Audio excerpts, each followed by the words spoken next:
Hi y'all, Jeff from the Idiot Car Guys. So the other day, or the last video I shot, we did the comparison with the S500 and the W126 560 SEL.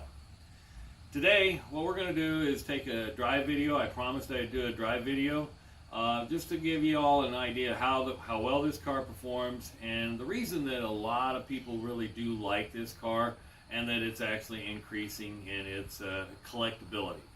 So again, here's the 560 SEL.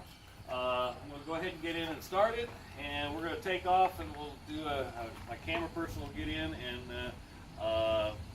kind of follow along with some of the features and things that we did, kind of like what I did with the 300 SD. So let's go ahead and get going here.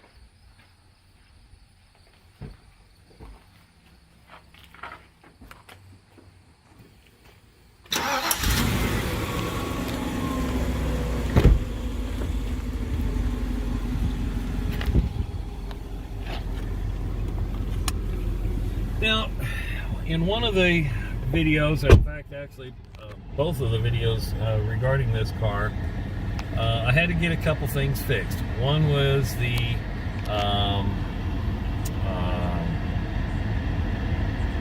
muffler. Had a bad exhaust leak, so I got the muffler fixed, and then there was a couple of bushings or outer suspension shafts that had to be replaced, and so those have all been fixed. However, there's still another little bit of a clunking noise on the suspension when you go over some pretty strong bumps. I believe that's probably the tops of the shock towers.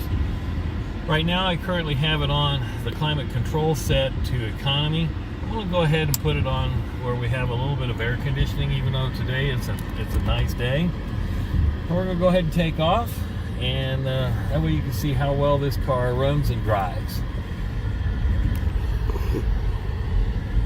Now, one of the things in this car, I don't know if you can pan around here, the dash, this particular dash, and most Mercedes dashboards, they all end up with a crack or two, usually somewhere around the speakers.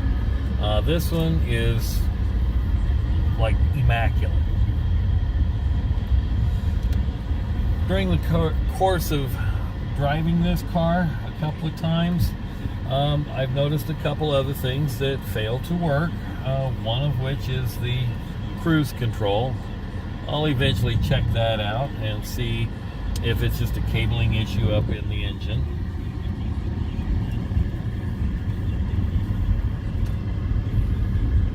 And the other thing that on this car is the power antenna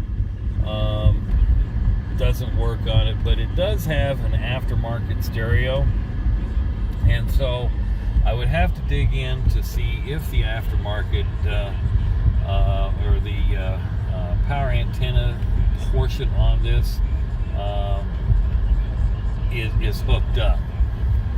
However, the rear power antenna is bent, and they're not that difficult to change. I've done a few of them on several of, on my S500 and on a 190.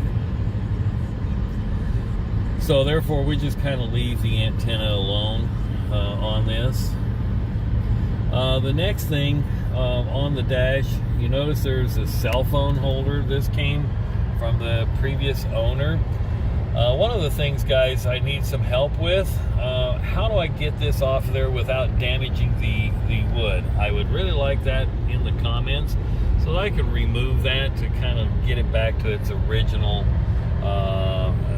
to the original dash without destroying the wood and the finish. So right now we're running at about 60 miles an hour. We are going into a headwind of about probably 15 mile an hour, so you can hear a little bit of wind noise, but it's actually not that bad. Car rides very smooth. It'd be a great car for passengers in the back seat. Like I said, the interior of this car was nearly immaculate. The seats are all original, very little damage to them over the years. The back seats, again, like I mentioned, had they're power reclining seats. Plus, they are both sides are heated, and then of course the door panels, you have your your rear window controls.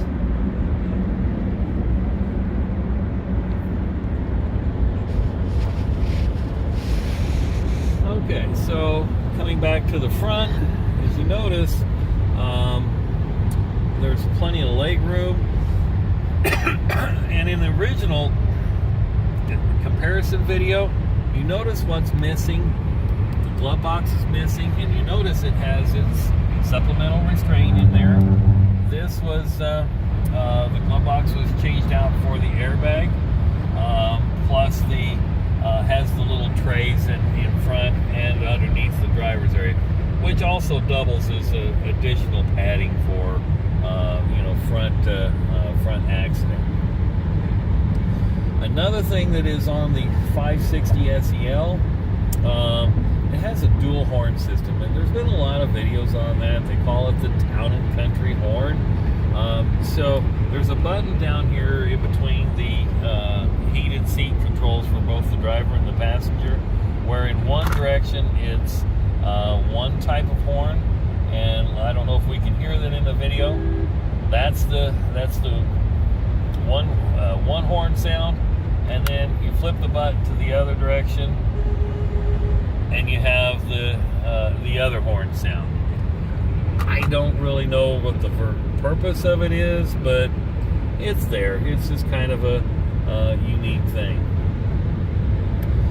So we're cruising along at about 65 mile an hour, RPMs 2200 RPM. Oil pressure looks good. Temperature, engine temperature control. Engine temperature is just under 80 Celsius, and then the outside temperature is at 73 degrees Fahrenheit. This car is running beautiful. Now, what I'm going to do here in just a moment, we're going to turn around and go back towards town, and I'm actually going to get on and show the performance of the engine, and part of the reason why I like this car, just simply because the 5.6 liter engine is powering a massive amount of weight.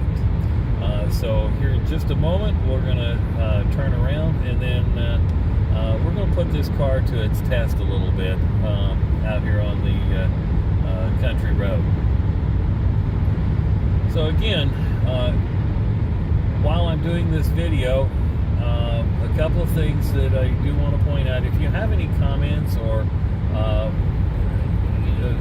share this with your friends, and please, by all means, help our channel grow as we're trying to grow our YouTube channel. We're constantly going to try and come up with some content. There was a most recent video where my buddy Tom had just bought the cheapest Saab convertible, running and driving. Those are things that we look for. We can do some repairs on some of these cars. We don't have the resources to take it to a mechanic. Sometimes we do it ourselves.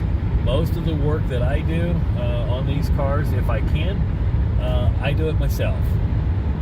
And this is an example, though, where the exhaust, I couldn't do that, so I took it to a shop to have them do it.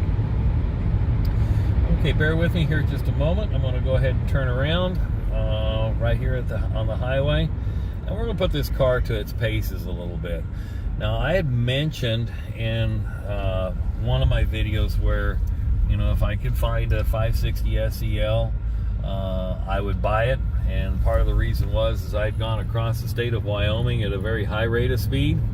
Well, this is the car I did it in, and so we're going to actually go do it now. Now you can hear, I don't know if you can hear the video of the engine roaring, but we are now at 70 mile an hour. this car is actually performing beautiful. We are now at 90, 95, and I'm going to kind of hold it there because you know, this is quite a 90 mile an hour, and we're actually cruising along really well. This is the first time I've ever gone this speed in this particular car. I do feel a little bit of a suspension issue I need to go check out, but other than that, runs beautiful. Runs beautiful. Like I had mentioned in one of the videos, you know, if you know, which one would I take on a trip from here to California, would probably be this one. I'm going to stand by that. That was actually very, very comfortable. Did have a little bit of body sway, but again, it could be that the rear shocks may need to be replaced. I mean, the car has 129,000 miles on it, so that's something I'm going to actually look into at another time, and maybe just order up some shocks. That's probably something I can actually do myself. Be a good winter project. Again, this is one of my favorite automobiles, Mercedes W126. This happens to be the 560 SEL, fully loaded vehicle from Mercedes Benz, top of the line back in 1989. I still think this is one vehicle that is starting to see a lot of collectability. The pricing on these seem to be going up. I did reconfirm the one that was very, very similar to this in Sun Valley, Idaho. It actually had 160-some thousand miles on it, and I believe it did sell for nearly $10,000. So these are beginning to have some visible collectability. So again, if you have any questions, comments, want to share any views regarding the W126 chassis Mercedes, please put it in the comments. We'd love to hear from you, and by all means, if you have any suggestions on how to get the sticky off of the cell phone holder that's in this car, certainly comment on that. We'd love to hear from you. We'd love to see you subscribe to our channel as we continue to bring up more content. Again, thanks for watching. We're going to be going. I'm headed back to the house, and hope to see you in our next video. Thank you.